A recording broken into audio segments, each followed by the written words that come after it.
隨住 AI 科技急速發展，各行各業都探索緊點樣運用 AI，為協助機構喺採購、實施及使用 AI，包括生成式 AI 嘅時候，遵從個人資料私隱條例嘅規定。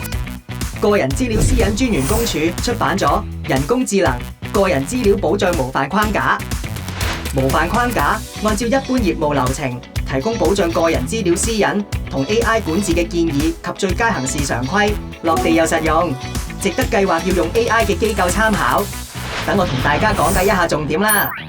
AI 就好似一條魔法鎖匙，可以打開無限可能嘅大門。但係開門之前，記得參考模範框架嘅建議啊！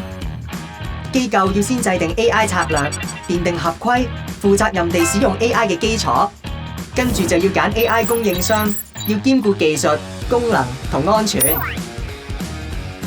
仲要建立 AI 管治委員會，由唔同領域嘅高級管理人員監督 AI 嘅採購同使用。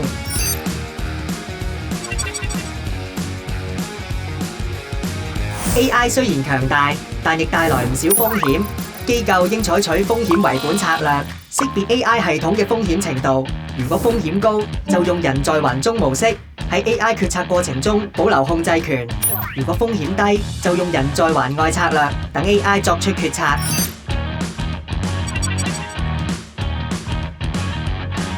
用 AI 涉及大量數據，往往包含個人資料。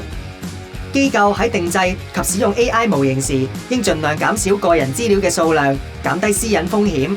機構喺定製 AI 模型之後，要嚴格測試同驗證 AI 系統，仲要持續監察系統，同制定 AI 事故應變計劃。萬一 AI 出錯，都可以即刻應對。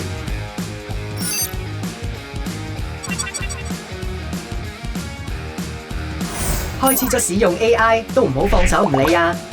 機構應同持份者溝通同交流，講清楚 AI 系統嘅用途、效果同限制等。